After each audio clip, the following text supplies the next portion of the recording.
चलिए, तो कल हमने सिलेबस पे बात की थी, है ना, बड़ी तफसील से बात की, आराम से। व्यापम की बैचेस बहुत इंपॉर्टेंट है यार आपके लिए, है ना, क्योंकि अभी व्यापम की बहुत सारी वैकेंसी आ रही है। चलिए, आज टॉपिक शुरू करेंगे हम लोग पहला। ठीक है, पहला टॉपिक में, हालांकि हॉस्टल वार्डन में सीधा लिखा हुआ है स्वर व्यंजन वर्तनी, आपने कल सिलेबस देखा है ना।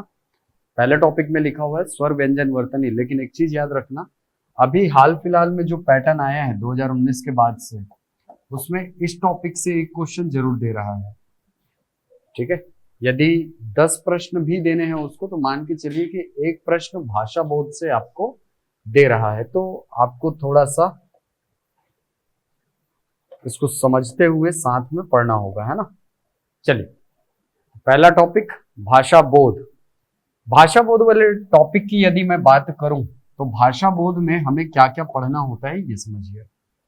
भाषा बोध में हमें सबसे पढ़ना होता है, सबसे पहले, भाषा क्या है, भाषा में कौन कौन से गुण होते हैं, भाषा के कौन कौन से प्रकार होते हैं, और हिंदी भाषा के संबंध में यदि देखें तो हिंदी भाषा का विकास क्रम, हिंदी भाषा का विकास क्रम, ये हमको देखना होता है। ठीक है, अभी आप हाल फिलहाल में जितने एग्जाम के पेपर देखे होंगे, सब में लगभग यहां से क्वेश्चन आए हुए हैं, तो मेरा अनुमान तो यही कहता है कि आप बिल्कुल इस टॉपिक को पढ़ के जाइएगा। ठीक है, चलिए, तो सबसे पहले चालू करते हैं, भाषा क्या है। भाषा शब्द जो है ये संस्कृत के भाष धातु से बनती है। भाषा शब्द संस्कृत के भाष धातु से बनती है, जिसका अर्थ होता है बोलना, बोलना। तो यदि मैं इसे परिभाषा के रूप में कहूं, तो भाषा वह माध्यम है जिसके द्वारा हम बोलकर अपने भावों को क्या करते हैं, अभिव्यक्त करते हैं। और यही परिभाषा जो है वो दी गई थी आचार्य पतंजलि के द्वारा। आप यहां पर देख पा रहे हैं, यहां पर परिभाषा लिखी हुई है किसके अनुसार, आचार्य पतंजलि के अनुसार। देखिए, पूरे विश्व में यदि देखा जाए तो व्याकरण की किताबों के रूप में दो पुस्तकें बड़ी फेमस हैं। एक पुस्तक है आचार्य पाणिनि की अष्टाध्यायी, नाम सुना है। 8 अध्यायों में आचार्य पाणिनि ने संस्कृत के व्याकरण को लिखा था। ये जो अष्टाध्यायी है, ये पूरे विश्व में व्याकरण की पहली पुस्तक मानी जाती है। भारत की बात नहीं कर रहा हूं, यहां पर बात हो रही है पूरे विश्व की। ठीक है, तो पूरे विश्व में जो व्याकरण की सबसे पहली किताब लिखी गई थी, उसका नाम क्या था, अष्टाध्यायी, और इसके रचनाकार थे आचार्य पाणिनि। आचार्य पाणिनि की जो अष्टाध्यायी थी, इस पर भाष्य लिखने का काम किया था, भाष्य लिखा था महर्षि पतंजलि ने। महर्षि पतंजलि ने, महर्षि पतंजलि ने जो भाष्य लिखा था उसका नाम रखा था महाभाष्य। महाभाष्य, भाष्य समझते हैं, कमेंट्री। ठीक है, यानी आप कोई प्रसिद्ध किताब है, उसके पदों को जब अपनी भाषा में इलेबोरेट कर देते हैं, अपनी भाषा में उसका विस्तार करते हैं, उसको समझाने के लिए, लोगों को समझाने के लिए आप जब अपनी भाषा में उसको लिखते हैं, तो उसे कहा जाता है भाष्य। तो ये जो आचार्य पाणिनि की पुस्तक थी अष्टाध्यायी, इस पर भाष्य लिखने का काम किया था किसने, महर्षि पतंजलि ने। महर्षि पतंजलि ने जो पुस्तक लिखी उसका नाम क्या रखा, महाभाष्य। और इसी महाभाष्य में पहली बार परिभाषित किया गया था किसको, भाषा को। और भाषा को परिभाषित करते हुए आचार्य पतंजलि लिखते हैं, भाषम व्यक्तायाम वाचि भावम मनेन उपजन्ते। ये पूरी परिभाषा कुछ इस तरीके से आती है, ये पूरी परिभाषा आचार्य पतंजलि की इस तरह से आती है कि भाषम व्यक्तायाम वाची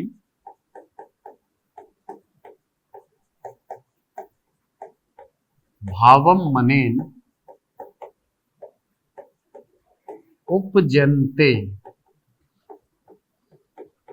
भावम मनेन उपजन्ते, अर्थात भाषा अभिव्यक्ति का वह माध्यम है जो मन में या मन से उत्पन्न होने वाले भावों को अभिव्यक्त करता है। ठीक है, यानी मन में जो भाव आपके उत्पन्न हो रहा है उसे ही अभिव्यक्त करने का काम कौन करता है?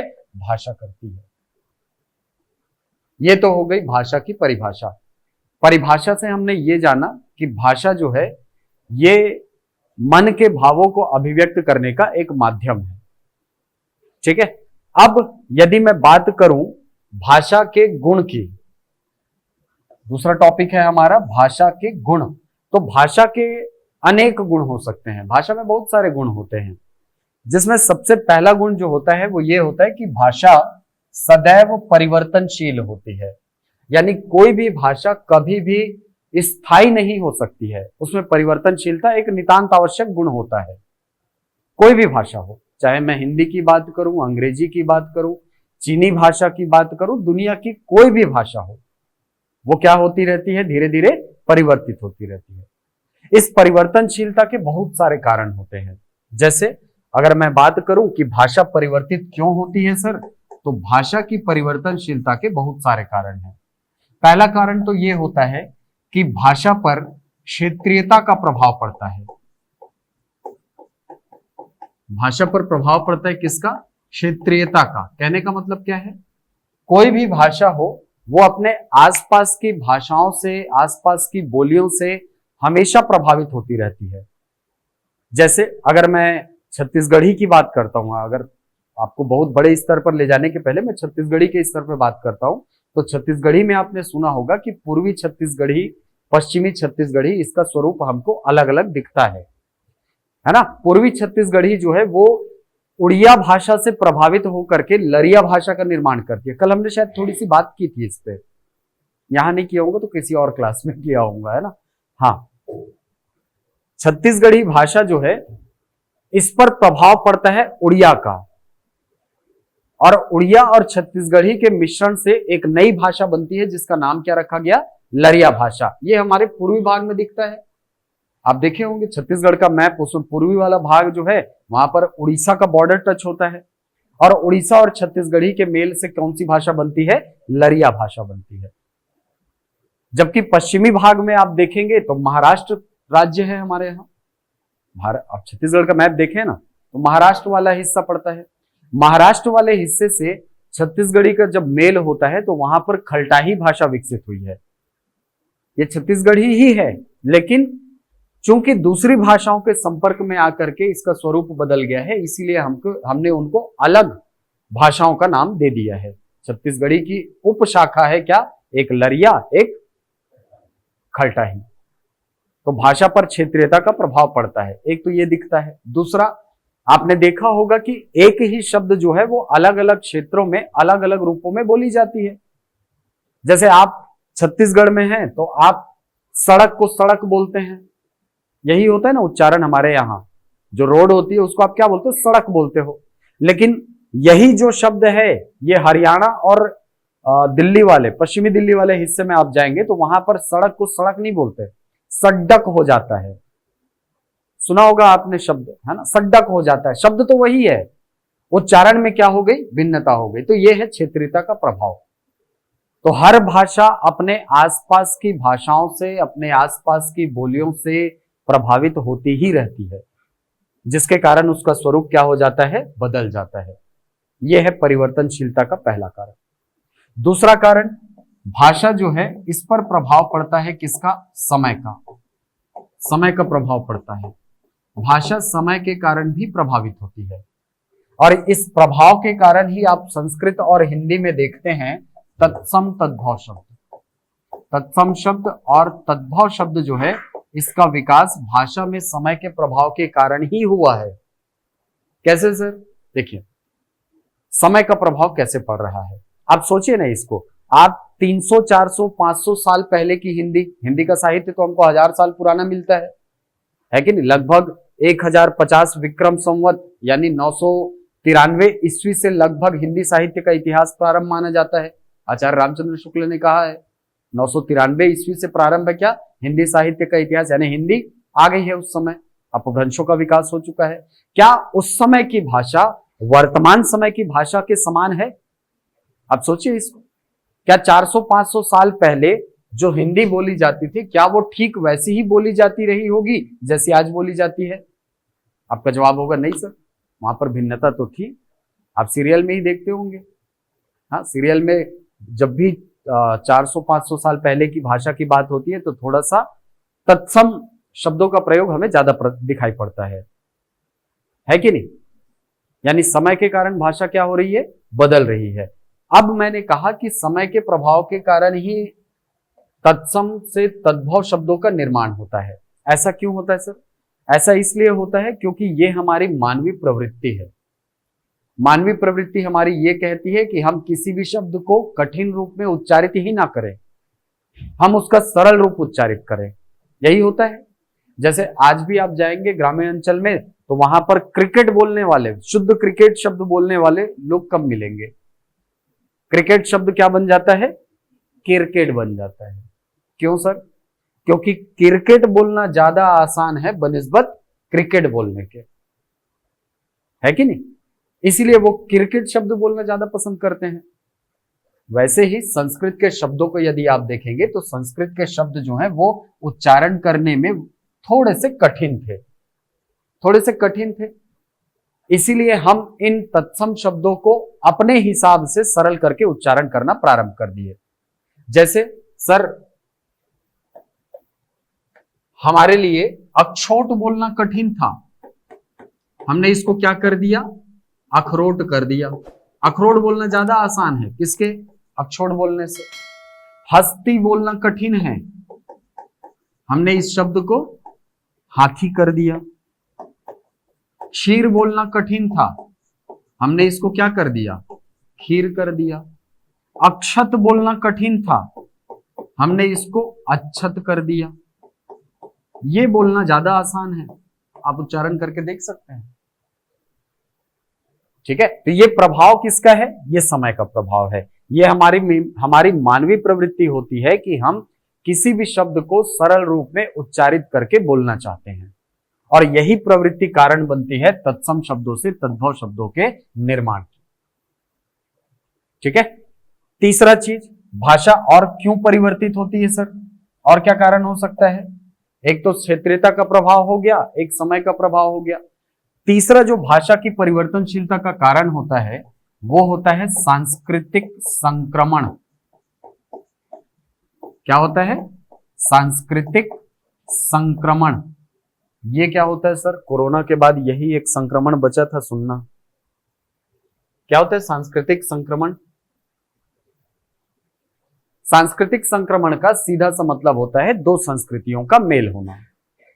ठीक है, जब भी दो संस्कृतियां आपस में मिलती हैं, ये पहली संस्कृति, ये दूसरी संस्कृति, संस्कृति नंबर 2, इसको मैंने नाम दिया संस्कृति नंबर 1।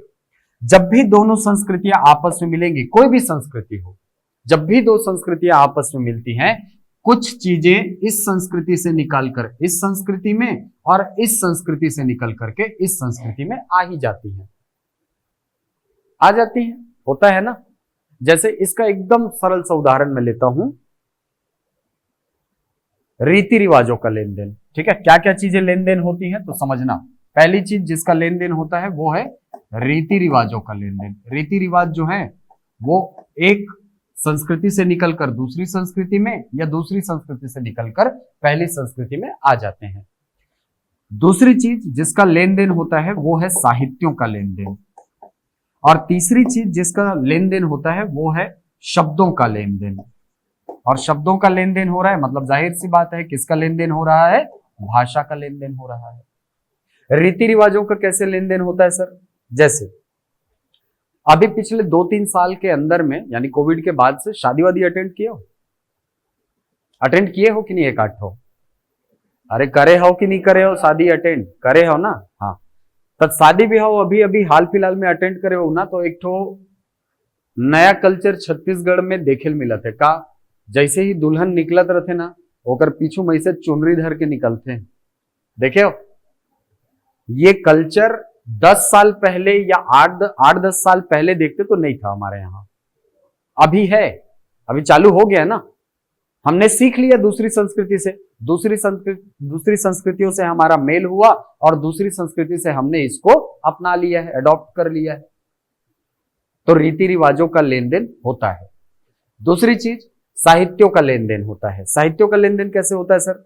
एक भाषा के साहित्य जो है वो दूसरी भाषा में चले जाते हैं, दूसरी भाषा के साहित्य पहली भाषा में आ जाते हैं, और ये जो लेन देन होता है ये अनुवाद के माध्यम से होता है, अनुवाद के माध्यम से। जैसे आपने सुना होगा कि जब अंग्रेज हमारे यहाँ आए, या उससे भी और पहले जाओगे तो जब अकबर का शासन चल रहा था तो उसने बाकायदा अनुवाद विभाग बनाया था। फैजी अध्यक्ष था उसमें, नाम सुने फैजी का? उसके दरबार में रहा करता था एक, है ना, फैजी नाम का एक दरबारी था जो साहित्यों का बड़ा जानकार आदमी था, भाषा का बड़ा मर्मज्ञ व्यक्ति था। उसकी अध्यक्षता में एक विभाग बनाया गया जिसमें क्या किया जाता था, संस्कृत के जो साहित्य है उसको अनुवाद किया जाता था।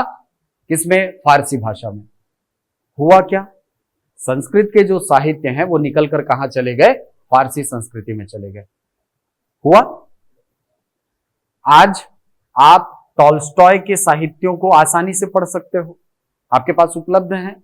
आपको अंग्रेजी नहीं भी आती तो भी आप ये जान सकते हो कि रूसो या वॉल्डेयर या शेक्सपियर क्या बोलना चाहता है, जान सकते हो। क्यों सर? उसके अनुदित ग्रंथ जो हैं वो आपके पास उपलब्ध हैं, उसके अनुवाद किए हुए जो ग्रंथ हैं वो आपके पास उपलब्ध हैं, है कि नहीं? तो साहित्यों का लेन देन अनुवाद के माध्यम से होता है। क्लियर है? ठीक है। अंग्रेज आए, अंग्रेजों ने क्या किया? हमारे बहुत सारे साहित्यों को अंग्रेजी में अनुवाद कराया।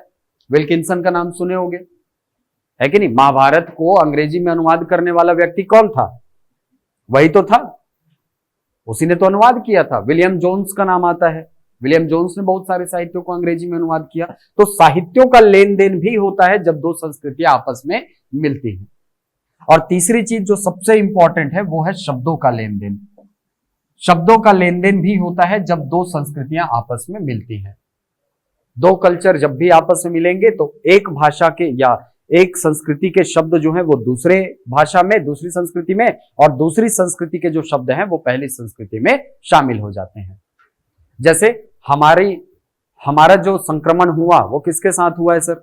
हमारा संक्रमण हुआ है अरबियों के साथ, फारसियों के साथ, तुर्कों के साथ हुआ, मंगोलियंस के साथ हुआ, अंग्रेजों के साथ हुआ, डच के साथ हुआ, फ्रेंच के साथ हुआ, चीनियों के साथ हमारा व्यापारिक संबंध रहा है। तो कहीं ना कहीं उसकी भाषा के शब्द हमारी भाषा में और हमारी भाषा के शब्द उनकी संस्कृति में चले गए हैं। और बहुत सारे शब्द आप खुद महसूस करते होंगे कि जो दूसरी संस्कृति से आए हुए शब्द हैं वो इस कदर हमारी संस्कृति में घुल मिल गए हैं कि हम उनका हिंदी अनुवाद करना भी नहीं चाहते, हम उसको उसी रूप में अपना लेते हैं। अब क्रिकेट को कौन उसका हिंदी अनुवाद करते रहते हैं क्या? नहीं। फुटबॉल को कौन पाद कंदुक बोलता है? कोई नहीं बोलता है सर। आलू शब्द है, पुर्तगाली भाषा का शब्द है, कौन बोलता है उसका हिंदी अनुवाद? कोई नहीं बोलता है। गोभी शब्द, आल्पिन शब्द, साबुन शब्द, ये सब विदेशक शब्द है। चाय शब्द, ये दूसरी भाषाओं के शब्द है जो कि हमने अपनी हिंदी में अडॉप्ट कर लिए, मान लिए हैं हमने कि ये भाई चलो शामिल कर लेते हैं। और एक चीज याद रखिएगा, जब भी दूसरी संस्कृतियों से कोई शब्द हमारे यहाँ आता है तो उससे हमारी मौलिकता खत्म नहीं होती है, उससे हमारे शब्दकोश में बढ़ोतरी होती है, हमारी हिंदी समृद्ध होती जाती है। इसको याद रखिएगा। ये क्वेश्चन कभी कभी आता है कि विदेशक शब्दों के हिंदी में आगमन से क्या होता है? क्या होता है? हमारी हिंदी और समृद्ध होती है। ठीक है, क्योंकि अंततः भाषा क्या है? बोली जाने की चीज है, और हमारे बोलने के लिए और अधिक शब्द मिल जाते हैं हमें। ठीक है, चलिए, तो शब्दों का लेन देन होता है जब भी दो संस्कृतियां आपस में मिलती हैं। अब शब्दों का लेन देन हो रहा है तो जाहिर सी बात है जो मूल भाषा है उस पर प्रभाव होगा, प्रभाव पड़ेगा ना उस पर, और प्रभाव पड़ेगा मतलब वो शब्द, वो भाषा कैसी हो जाएगी? परिवर्तित हो जाएगी। तो परिवर्तनशीलता का एक कारण और क्या है? सांस्कृतिक संक्रमण। ये तीन चीजें जो हैं ये प्रभावित करती हैं, और इन्हीं तीनों के कारण हमारी भाषा जो है वो क्या होती है? परिवर्तनशील होती है। क्लियर है? ठीक, तो ये तो हो गया पहला गुण सर किसका? भाषा का। भाषा में ये गुण पाए जाते हैं। अब दूसरी चीज, भाषा पर क्षेत्रीयता का प्रभाव पड़ता है। ये तो मैंने आपको बताया है ना, क्षेत्रीयता का प्रभाव पड़ता है। अब तीसरा गुण जो है ये है भाषा में यादृच्छिकता का गुण होता है। भाषा में यादृच्छिकता का गुण होता है। यादृच्छिकता को अंग्रेजी में बोला जाता है रैंडमनेस। रैंडमनेस, रैंडम हमने नाम दे दिए हैं। और किसी भी भाषा में यादृच्छिकता जो है वो आप दो रूपों में देख सकते हो, दो रूपों में देख सकते हो। पहला रूप क्या हो सकता है सर? देखिए, पहली यादृच्छिकता तो ये है कि हर भाषा में हर वस्तु का एक नाम होता है। हर भाषा में हर वस्तु का एक नाम होना, ये यादृच्छिकता है। जैसे ये पंखा है, हिंदी में पंखा है और अंग्रेजी में यही वस्तु क्या है? फैन है सर, है कि नहीं? यही वस्तु है फैन, कि कोई और वस्तु है? नहीं, वस्तु तो यही है सर। ये हिंदी में कुर्सी है और यही वस्तु अंग्रेजी में क्या है? चेयर। वस्तु तो वही है। हर भाषा में हर वस्तु का नाम होना, ये एक यादृच्छिकता का प्रकार है। दूसरे प्रकार की यादृच्छिकता हमको क्या दिखाई पड़ती है? इस कुर्सी को कुर्सी ही क्यों बोला गया, इसके पीछे कोई लॉजिक नहीं होता। इस कुर्सी को कुर्सी ही क्यों बोला गया, पंखे को पंखा ही क्यों बोला गया, दीवार को दीवार क्यों बोला गया, इसके पीछे कोई लॉजिक नहीं होता। यही तो रैंडमनेस है ना, रैंडम हमने नाम रख दिया बस। तो यादृच्छिकता हमको भाषा में दो रूपों में दिखाई पड़ती है। पहले प्रकार की यादृच्छिकता, हर भाषा में हर वस्तु का नाम होना, ये यादृच्छिकता है। और दूसरा, नामकरण के पीछे कारण अज्ञात होना, ये भी क्या है? एक प्रकार की यादृच्छिकता है। तो हर भाषा में यादृच्छिकता होती है। काऊ को काऊ क्यों बोलते हैं? कोई रीजन? कोई रीजन नहीं। वो पीने की क्रिया जो होती है उसको ड्रिंक ही क्यों बोलते हैं? कोई रीजन? कोई रीजन नहीं है सर। ऐसा कुछ ड्रिंक ड्रिंक करके आवाज आता है, ऐसा कुछ है क्या? पीने से ऐसा कुछ होता है क्या? नहीं होता सर। लेकिन फिर भी हमने उसको क्या नाम दिया है? ड्रिंक नाम दिया है कि नहीं? तो यादृच्छिकता वही है, हमने रैंडम उसको नाम दे दिया है। उसके नामकरण के पीछे किसी भी प्रकार का लॉजिक, कोई भी तर्क हम नहीं लगा सकते। ये है यादृच्छिकता। और अगला जो गुण है ये है भाषा का, हर भाषा का क्या होता है? एक निश्चित ध्वनि चिन्ह होता है, जिसको हम क्या कहते हैं? लिपि कहते हैं। हर भाषा को जब लिखा जाएगा तो उसके लिए निश्चित ध्वनि चिन्हों का प्रयोग होगा, निश्चित ध्वनि चिन्हों का प्रयोग होगा। उस ध्वनि चिन्ह को हम क्या कहते हैं? लिपि कहते हैं। जैसे मान लो मेरे मुंह से ध्वनि निकलती है क, क्या ध्वनि निकली? क। अब हिंदी में मैंने इस ध्वनि को लिखने के लिए एक चिन्ह बनाया क, और इसी ध्वनि के लिए अंग्रेजी में चिन्ह बना है क्या? क। है ये ध्वनि चिन्ह। हर भाषा में हर ध्वनि के लिए एक चिन्ह होता है, इसे ही क्या कहा गया है? ध्वनि चिन्ह। यही लिपि है। ठीक है, यही क्या है? लिपि है। अब लिपि की बात आई है तो लिपियों का विकास क्रम भी आपको बता दूं। देखो, यहां से ना हो सकता है आपको देवनागरी का विकास क्रम कभी एग्जाम में पूछ दे, तो याद रखना, भारत की जो अधिकांश लिपियां हैं उनका जन्म होता है ब्राह्मी लिपि से। ब्राह्मी लिपि, ब्राह्मी लिपि परिवर्तित होकर के गुप्त लिपि बनाती है। गुप्त लिपि, ब्राह्मी लिपि से किसका जन्म हुआ? गुप्त लिपि का। गुप्त लिपि से जन्म होता है नागरी लिपि का। नागरी लिपि, और अंततः ये जो नागरी लिपि है ये बदलकर किस रूप में आ जाती है? देवनागरी लिपि में। तो इस सीक्वेंस को आप याद रखिएगा, क्या पता कभी एग्जाम में पूछ दे। ठीक है, तो ये सीक्वेंस याद रखिएगा। सबसे पहले ब्राह्मी लिपि, फिर गुप्त लिपि, फिर नागरी, और फिर अंत में कौन सी लिपि आई है? देवनागरी लिपि। ये सीक्वेंस याद रखिएगा। क्लियर है? तो ये है भाषा के कुछ गुण जो कि आपको याद होने चाहिए। ठीक है, कभी ऐसा होता है ना कि कुछ क्वेश्चन आपके कॉमन सेंस पर छोड़ देता है, वो होता है, ये व्यापम अधिकांश करता है ये, कि आप कुछ क्वेश्चन आपको देगा जो जिसका आंसर आपको कॉमन सेंस से निकालना होगा। तो यदि आपके पास भाषा के गुण जैसी चीज है, आप समझते हो भाषा में क्या क्या गुण होते हैं, भाषा एक्चुअल में है क्या, यदि आप इस चीज को समझ रहे हो तो आप आसानी से उस प्रश्न को बना लोगे। ठीक है, तो ऐसे क्वेश्चन आपको कुछ नहीं तो 1 नंबर आगे लेकर के जाएंगे बाकियों से। ठीक है, चलो, तो ये भाषा के गुण। अब अगले टॉपिक में हम पढ़ते हैं भाषा के प्रकार।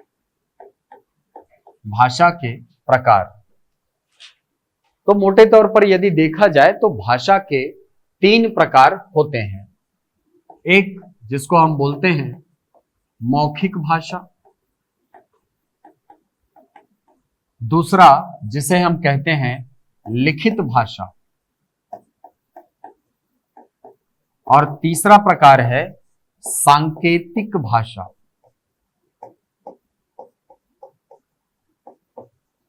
ये 3 प्रकार की भाषाएं होती हैं। ठीक है, 3 प्रकार की भाषाएं संभव है। कहने का मतलब क्या है, भाषा के प्रकार में बोल रहा हूं तो इसका मतलब क्या हो रहा है, इसका मतलब ये हो रहा है सर कि मैं अपने भावों को कितने तरीकों से अभिव्यक्त कर सकता हूं, यही तो मतलब निकल रहा है ना। भाषा मतलब क्या, मेरे भावों की अभिव्यक्ति, मैं कितने तरीकों से अपने भावों को आप तक पहुंचा सकता हूं, यही है भाषा के प्रकार। तो पहला प्रकार है मौखिक भाषा।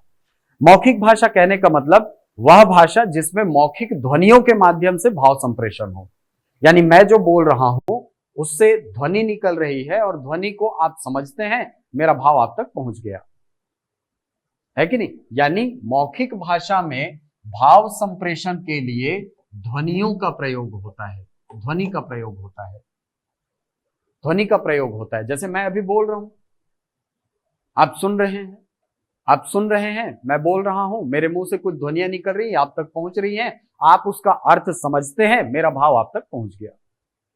यह क्या है, मौखिक भाषा है। दूसरा है लिखित भाषा। लिखित भाषा में जैसे आप न्यूज़पेपर पढ़ते हैं या पत्र लेखन करते हैं, पत्र व्यवहार करते हैं आप, वो लिखित भाषा का व्यवहार है, लिखित भाषा का प्रकार है। लिखित भाषा में ध्वनियां प्रयोग में नहीं लाई जाती, लिखित भाषा में प्रयोग होता है ध्वनि चिन्हों का। ध्वनि चिन्हों के माध्यम से भाव संप्रेषण जब किया जाता है तो वो होता है क्या, लिखित भाषा। जैसे आप न्यूज़पेपर पढ़ते हैं तो न्यूज़पेपर से थोड़ी आवाज आते रहता है, आवाज आते रहता है क्या, हाँ नहीं आता ना आवाज, हाँ आवाज नहीं आता न्यूज़पेपर से। न्यूज़पेपर में कुछ चिन्ह बने होते हैं, बस उन चिन्हों को आप समझते हैं और वो जो बोलना चाहता है उसका भाव आप तक पहुंच जाता है, यही होता है ना, हाँ यही होता है। इसे ही कहा जाता है क्या, लिखित भाषा। लिखित भाषा में ध्वनि चिन्हों के माध्यम से भाव संप्रेषण किया जाता है। जैसे आप पत्र लिखते हो, पत्र लिखते हो तो चिट्ठी खोलते ही आवाज थोड़ी निकलने लगती है, नहीं, उसमें कुछ चिन्ह बने होते हैं, उन चिन्हों में कुछ अर्थ छुपे होते हैं, समझने वाला उसको समझ जाता है कि नहीं। यह लिखित भाषा है। तीसरा है सांकेतिक भाषा। सांकेतिक भाषा ऐसी भाषा है जिसमें न तो ध्वनियों का प्रयोग होता है न ही ध्वनि चिन्हों का, यहां केवल संकेत होते हैं, उन संकेतों में कुछ अर्थ छुपे होते हैं, उस अर्थ को आप समझते हैं और उसके अनुरूप व्यवहार करते हैं। इसका सबसे अच्छा उदाहरण है ट्रैफिक सिग्नल। ट्रैफिक सिग्नल में 3 प्रकार की लाइटें लगी होती हैं, आपने देखी होगी, लाल होगा, नारंगी होगा और हरे रंग की लाइट लगी होती, देखे होगा आपने, देखा ही होगा यार, रायपुर में रहते हो देखे ही होगे, है ना। जब भी ट्रैफिक सिग्नल होता है तो वहां पर से किसी प्रकार की आवाज आती है क्या, ऐसे जय स्तंभ चौक से आने वाले जो लोग हैं वो आगे बढ़ो, ऐसा कुछ बोला जाता है क्या, या कुछ लिख करके किसी पट्टी पर आता है, नहीं आता है सर, नहीं आता है वैसा कुछ।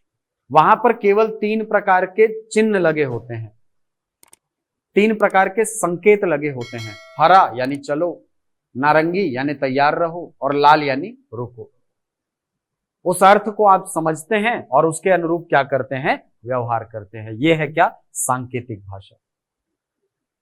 जैसे कई बार होता है ना, मम्मी पूछती है चाय पिएगा, मुंह से कोई ध्वनि नहीं, बस दूर से ऐसा करो, मुंडे हिला दी, ये संकेत है। मम्मी उस अर्थ को समझती है ना, और आपके लिए चाय नहीं बनाती है ना। चिन्ह ऐसे लिखते हैं वो गलत है क्या सर? हाँ बिल्कुल गलत है, चिन्ह ऐसे लिखा जाता है, ठीक है, ये देखो ऐसे लिखा जाता है, शब्द शुद्धि में आता है कई बार, ठीक है। चलो तो ये तो हो गया भाषा के प्रकार। कोई डाउट है अभी तक में? ठीक है, तो हमने क्या क्या देख लिया, भाषा क्या है, भाषा की परिभाषा हमने देख ली, भाषा में क्या कौन कौन से गुण होते हैं ये हमने देख लिए, इसके अलावा भाषा के प्रकार हमने देख लिए। अब अगला जो टॉपिक होने वाला है ये बहुत इंपॉर्टेंट टॉपिक है, क्योंकि यहां से क्वेश्चन जो है लगभग हर दूसरे एग्जाम में आपको देखने को मिलेगा, और वो टॉपिक है हिंदी भाषा का विकास क्रम। ये देखिए, ये विकास क्रम, ये सीक्वेंस किताबों में लिखा हुआ मिल जाएगा आपको, है ना, लेकिन इसको समझना होगा हमें कि ये ऐसा क्यों होता है, ठीक है। तो आपने भाषा के गुण को तो समझ लिया, आपने भाषा के गुण को समझ लिया है कि नहीं। अब उन्हीं गुणों को ध्यान में रख करके संस्कृत से वर्तमान हिंदी तक आना है, ठीक है। वर्तमान हिंदी का जो विकास है वो अंततः हम किससे मानते हैं? संस्कृत से, इसीलिए संस्कृत को हिंदी की आदि जननी कहा जाता है। हिंदी की आदि जननी कौन? संस्कृत भाषा, ठीक। चलिए, तो संस्कृत से हिंदी के विकास क्रम की तरफ आगे बढ़ते हैं। तो सबसे पहले मैंने कहा कि संस्कृत जो है यहां से विकसित हुई है हमारी हिंदी भाषा। अब संस्कृत का जो सबसे प्राचीनतम स्वरूप है ये हमको देखने को मिलता है कहां? वेदों में, और वेदों की जो संस्कृत है उसको कहा जाता है वैदिक संस्कृत। वैदिक संस्कृत का समय लगभग माना जाता है 1500 ईसा पूर्व के आसपास। 1500 ईसा पूर्व के आसपास आप वैदिक काल पढ़ते हैं इतिहास में, है ना, तो वेदों की रचना जो है उसी समय मानी जाती है, ठीक है। तो वैदिक संस्कृत जो है इसका समय लगभग माना जाता है 1500 ईसा पूर्व के आसपास। अब यदि आप वैदिक संस्कृत को ध्यान से देखें तो इसमें आपको दो चीजें दिखाई पड़ेंगी। पहली चीज आपको जो दिखाई पड़ेगी वो है योगात्मकता, योगात्मकता, और दूसरी चीज जो आपको दिखाई पड़ेगी वो पड़ेगी संगीतात्मकता। तो वैदिक संस्कृत कैसी भाषा थी? योगात्मक भाषा थी, संगीतात्मक भाषा थी। अब ये क्या है सर? ये क्या योगात्मकता है, क्या संगीतात्मकता है? रुको आपको दिखाता हूं। वैदिक संस्कृत, वैदिक संस्कृत,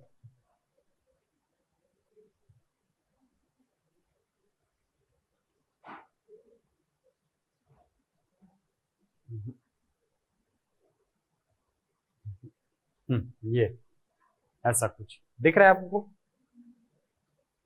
दिख रहा है? हाँ, क्या लिखा है? पहला लाइन थोड़ा पढ़ के सुनाना तो। ये है वैदिक संस्कृत, ठीक है।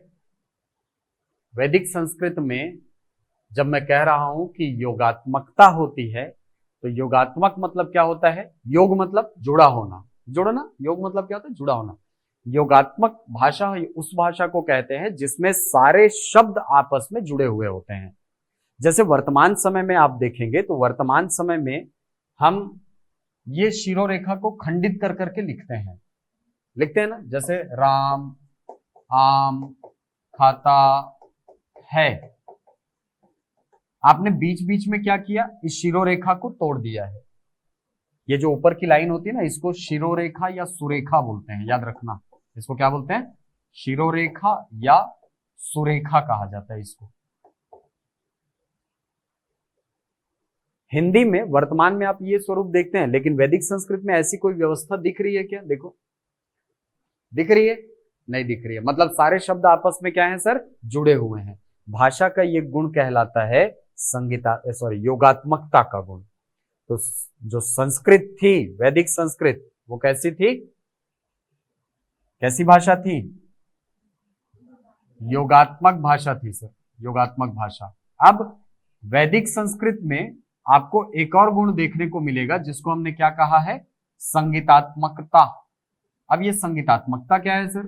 देखो, वैदिक संस्कृत जो है या वेदों की रचना के आधार पर यदि हम भाषा का आकलन करते हैं तो वेद जो हैं ये संगीतों में लिखे गए हैं, संगीत में लिखे गए हैं। कहने का मतलब सर देखो, आप जब भी किसी भी वेद पढ़ने वाले से पूछेंगे ना कि वेद पढ़ने के पहले आपको क्या पढ़ाया जाता है, तो वो बोलेगा हमको सबसे पहले वेदांग पढ़ाए जाते हैं। वेदों को पढ़ने के पहले क्या पढ़ाया जाता है? वेदांग। 6 वेदांग होते हैं, नाम सुना होगा आपने, सुने? कल्प, ज्योतिष, शिक्षा, निरुक्त, 5वां होता है छंद। छंद होता है ना, छंद क्या होते हैं सर? लयबद्ध जो रचना होती है उसी को हम क्या कहते हैं? छंद कहते हैं। और जिस भाषा में छंद हो, लयात्मकता हो, वो भाषा कैसी होगी? संगीतात्मक होगी, सीधी सी बात है। मैं बोलूं आपको कि चलो भाई श्री हनुमान चालीसा सुनाओ, तो श्री हनुमान चालीसा आप सुनाओगे तो जाहिर सी बात है संगीतात्मकता में ही सुनाओगे। वेदों की रचना भी इसी तरीके से हुई है। इसलिए मैंने कहा कि वेदों की भाषा कैसी है? वेदों की भाषा है सर संगीतात्मक।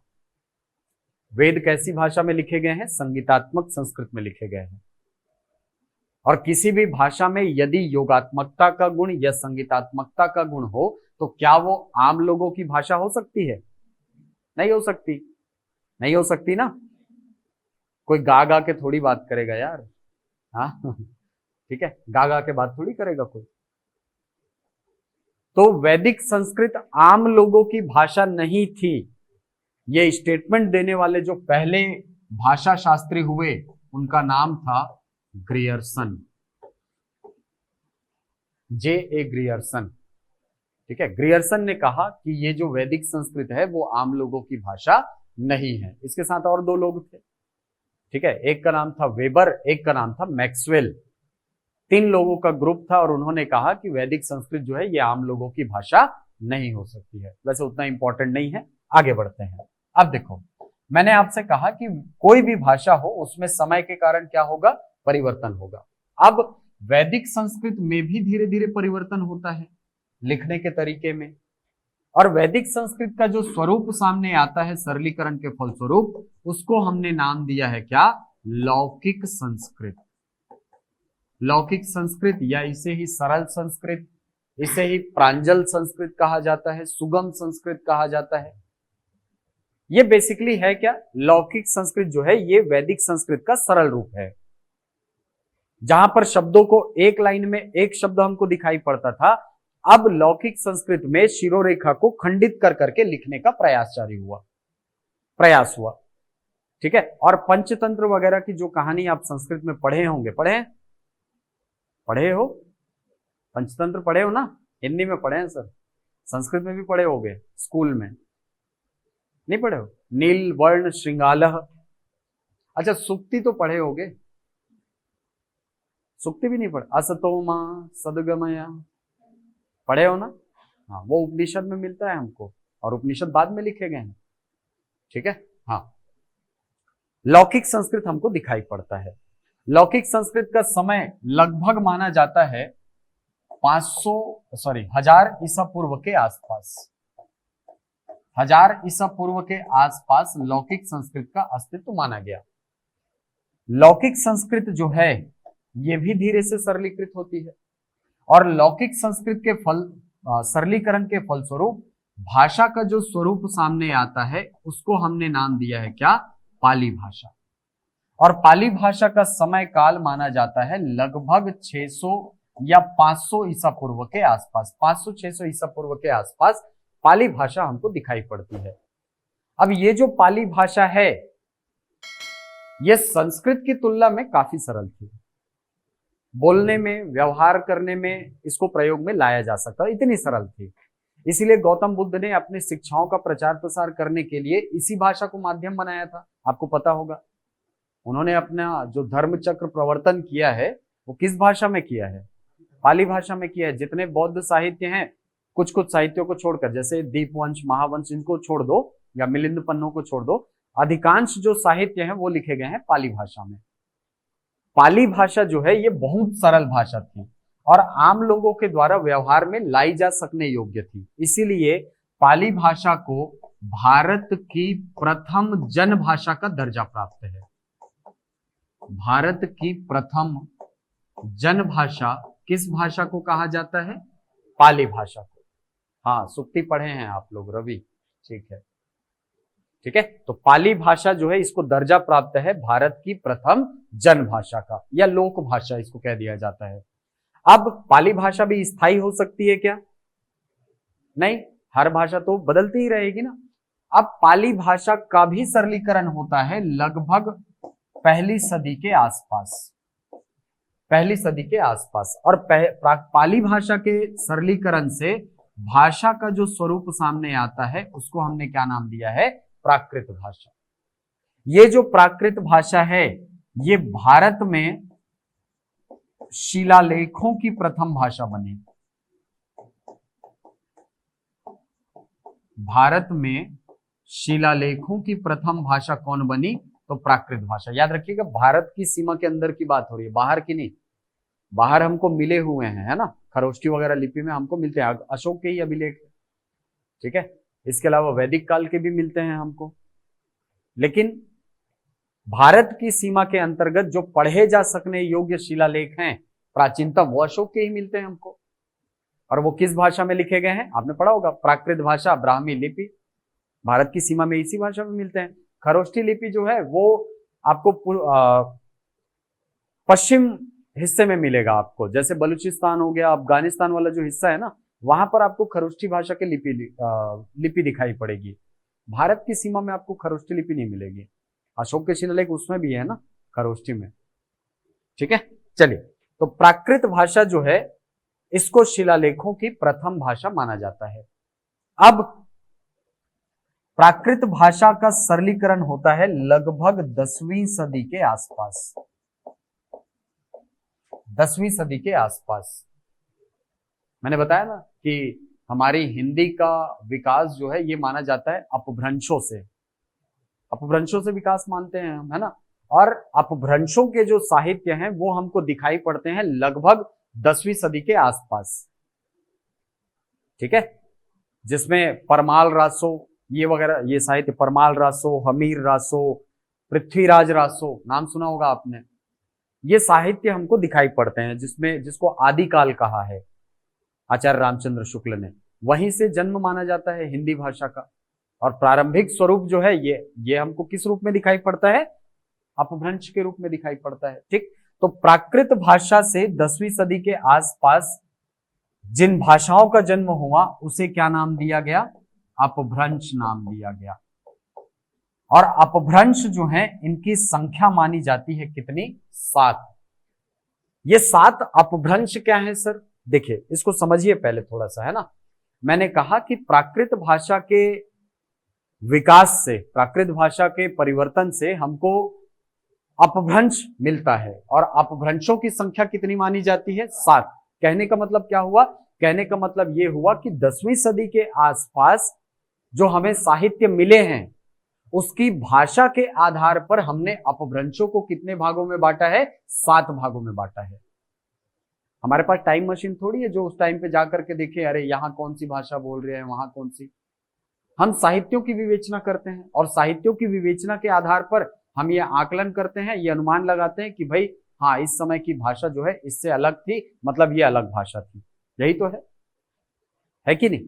तो प्राकृत भाषा के विखंडन से 7 अपभ्रंशों का जन्म हुआ। ये 7 अपभ्रंश जो है ये क्षेत्रीय आधार पर बटे थे। याद रखिएगा इसको, है ना। 7 अपभ्रंश जो है ये किस आधार पर बटे थे? क्षेत्रीय आधार पर बटे थे। ये पहले भारत का स्वरूप ऐसा हुआ करता था, है ना। अंग्रेजों की मेहरबानी से थोड़े छोटे हो गए हम लोग। चलो, तो पहला जो भाग है या प्राकृत का जो पहला विखंडन हुआ उसको नाम दिया गया ब्राचड़। क्या नाम दिए?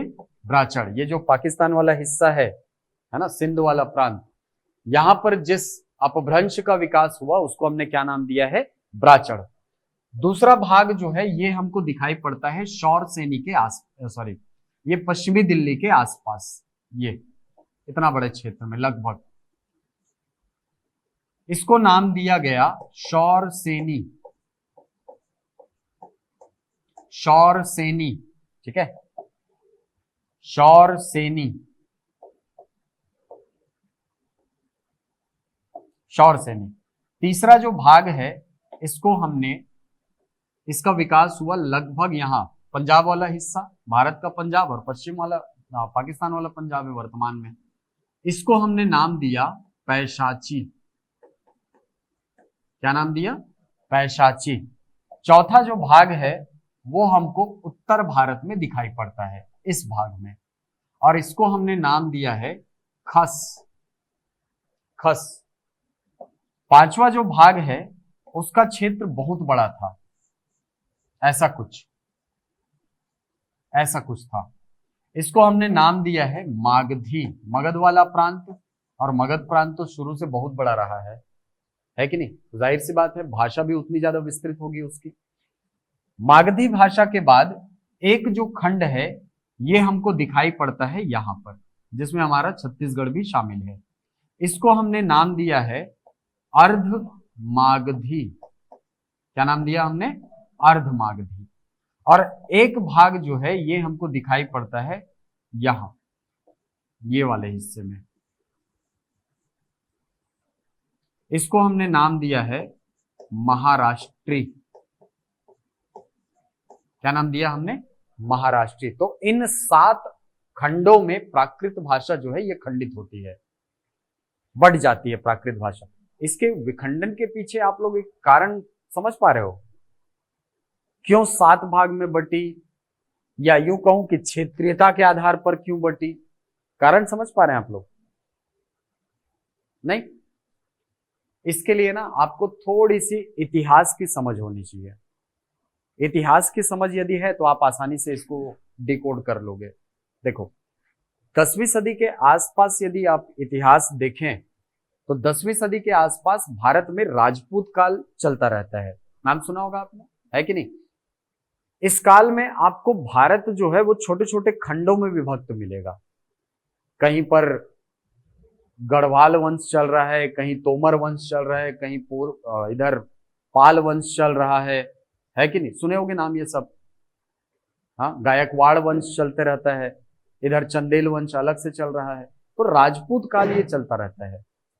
हर राजपूत राजा के दरबार में एक कवि होता था जो उसकी प्रशंसा में काव्य लिखता था, जिसको ग्रियर्सन चारण कवि कहता है। चारण कवि जानते हो ना? चारण कवि जो राजा की प्रशंसा में क्या करते हैं? कविताएं लिखते हैं। जैसे चंदबरदाई है, पृथ्वीराज रासो लिखा है ना उसने, पृथ्वीराज की प्रशंसा में उसकी सारी पंक्तियां लिखी हुई है।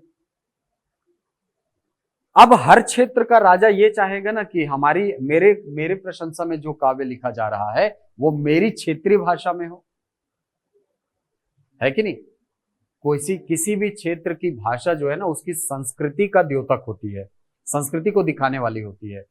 इसीलिए तो हमारे पास पहले से राजभाषा थी, हिंदी थी ना। 14 सितंबर 1949 से हमारे पास राजभाषा हिंदी है, लेकिन हमने 28 नवंबर 2007 को एक अधिनियम पारित किया और बाकायदा छत्तीसगढ़ी को हमारी राजभाषा घोषित किए हैं।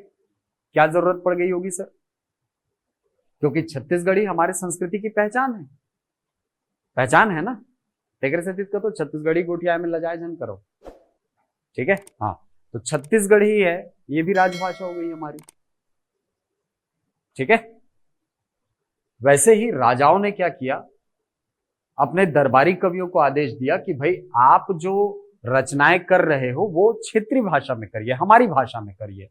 उसके पहले संस्कृत का बड़ा प्रभुत्व था। गुप्त काल तक आप देखोगे जितनी रचनाएं मिलेंगी गुप्त काल तक, सब आपको संस्कृत में देखने को मिलेंगी। देखते हैं ना, कालिदास की सारी रचनाएं संस्कृत में। आर्यभट्ट के सिद्धांत, शुल्व के सिद्धांत, ब्रह्मगुप्त के सिद्धांत, भास्कराचार्य के सिद्धांत सब आपको दिखेंगे किसमें? संस्कृत में दिखेंगे। यहां तक गणित को भी हमने संस्कृत में बनाया है कि नहीं? श्लोक के माध्यम से। वो हमारी अलग प्रकार की भाषा में पकड़ थी, ठीक है? हाँ, वापस आइए। तो मैंने कहा कि ये जो राजवंश थे ये चाहते थे कि हमारी भाषा में ही हमारे साहित्यों की रचना हो, है कि नहीं? अब हमारे पास तो उस काल के साहित्य ही हैं, विवेचना करने के लिए हमारे पास साहित्य ही है। उन साहित्यों की विवेचना करके हमने पूरे इस हिंदी भाषी क्षेत्र की भाषा को 7 भागों में बांटा है, साहित्यों को 7 भागों में बांटा है और उनकी भाषा को एक विशेष नाम दिया है। ठीक है। और उन्हीं अपभ्रंशों का, उन्हीं भाषाओं का नाम हमने क्या रखा है, अपभ्रंश। और ये 7 भाग हमको दिखाई पड़ते हैं, 7 अलग अलग प्रकार की भाषाएं हमको दिखाई पड़ती हैं। तो पहला भाग ब्राचड़, दूसरा शौरसेनी, तीसरा पैशाची, चौथा खस, पांचवा मागधी, छठी अर्धमागधी और सातवीं महाराष्ट्र। ये 7 अपभ्रंश हमारे दिखाई पड़ते हैं। कालांतर में इन्हीं 7 अपभ्रंशों से आधुनिक भाषाएं विकसित हुई, ऐसा भाषा विज्ञानियों का मत है।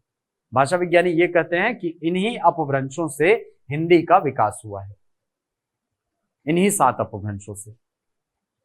ठीक है, तो कभी क्वेश्चन आए कि हिंदी का विकास किससे हुआ, अपभ्रंशों से हुआ है। लेकिन अगर क्वेश्चन पूछा जाए हिंदी की आदि जननी किसे कहा जाता है, तो संस्कृत को कहा। दोनों में अंतर समझ आया? अब समझ आया ना? ठीक है, जैसे आपको पूछा जाता है ना ते काकर लइकास, तो अपने मम्मी पापा का नाम बताते हो, पूर्वज का नाम थोड़ी बताओगे, है कि नहीं? हाँ। लेकिन आदि जननी बोलने का मतलब जहां से ये क्रम प्रारंभ हुआ है वो कौन सी भाषा है, संस्कृत भाषा है, वो आदि जननी है। लेकिन हमारी जो हिंदी है उसका विकास कहां से हुआ ये पूछा जाए तो आंसर होगा अपभ्रंश। अब यहीं पर ना भाषा शास्त्रियों में थोड़ा सा मतांतर मिलता है। मतांतर इस बात का कि कुछ भाषा शास्त्री ये कहते हैं कि अपभ्रंशों से डायरेक्ट हिंदी का विकास हो गया। ठीक है, अपभ्रंशों से क्या हुआ, हिंदी का विकास हो गया। दिख रहा है आप लोगों को? दिख रहा है ना? हाँ नहीं? हाँ दिख रहा है ना? ठीक है। कुछ भाषा शास्त्री ये कहते हैं कि अपभ्रंशों से हिंदी विकसित हो गई, लेकिन कुछ भाषा शास्त्री ये कहते हैं कि भाई 10वीं सदी से लेकर के अभी वर्तमान में चल रही है कौन सी सदी, 21वीं सदी, क्या इतने समय तक भाषा स्थायी हो सकती है? नहीं। तो उन्होंने कहा कि नहीं, अपभ्रंश जो हैं ये पहले अवहट्ट में बदले। किसमें बदले? अवहट्ट में। कालांतर में इन अवहट्टों से फिर आधुनिक भाषाओं का विकास हुआ है। ठीक है, ये अवहट्ट को बताने का उद्देश्य ये था कि कभी कभी ऑप्शन में ये रहता है।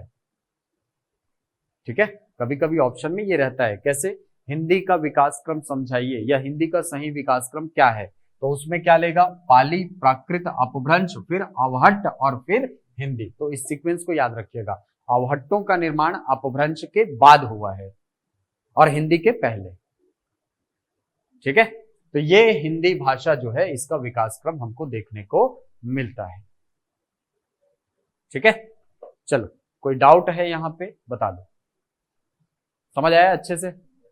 ठीक है, कोई भी दिक्कत हो तो बताओ भाई, 2 मिनट का टाइम है। चलो आप लोग जो लिखे हैं उसको पढ़ लीजिए, ये सीक्वेंस एक बार देख लीजिए, फिर बताइए।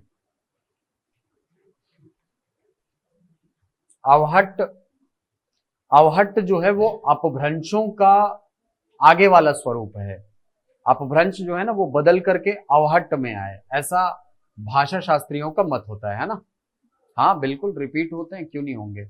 हिंदी तो ऐसा विषय है यार जिसमें सबसे ज्यादा क्वेश्चन आपको रिपीट मिलेंगे।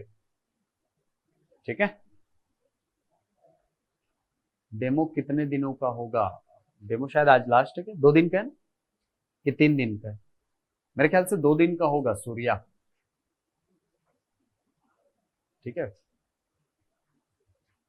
2 दिन बताया गया ना। हाँ ठीक, 2 दिन का है। ओके ठीक है, समझ आ गया? चलो ये सीक्वेंस आप लोग याद रखिएगा। ठीक है, अच्छा अब वापस आओ इस इमेज में। कभी कभी ऐसा क्वेश्चन भी पूछता है कि हिंदी का विकास जो है ये किस अपभ्रंश से माना जाता है, किस अपभ्रंश से हिंदी विकसित हुई है। तो देखो हिंदी का विकास जो है वो इन सभी अपभ्रंशों के लगभग बीच में माना जाता है, यहां ये वाले क्षेत्र में। इसीलिए आप देखना इस वाले क्षेत्र को हिंदी भाषी क्षेत्र कहा जाता है। सुने, इस क्षेत्र को क्या कहा जाता है? हिंदी भाषी क्षेत्र, हिंदी बेल्ट। और अंग्रेज लोग हम लोग को चिढ़ाने के लिए काउ बेल्ट बोलते थे इसको। काउ पर वर्शिप करते हैं ना, काउ गाय की पूजा करते हैं हम लोग, तो हम लोग को चिढ़ाने के लिए अंग्रेज लोग इसको क्या बोलते थे? काउ बेल्ट बोलते थे। ठीक है, यहां पर विकास माना जाता है किसका? हिंदी का। ठीक, अब यदि हिंदी पर सर्वाधिक प्रभाव देखें किस अपभ्रंश का हुआ है, तो याद रखिएगा शौरसेनी का प्रभाव सर्वाधिक हुआ है। शौरसेनी का, शौरसेनी जो है ये पश्चिमी हिंदी के अंतर्गत आती है। अब देखिए ना, हिंदी का विकास मैं यहां पर मानता हूं, तो हिंदी को बांटना आसान हो गया कि नहीं।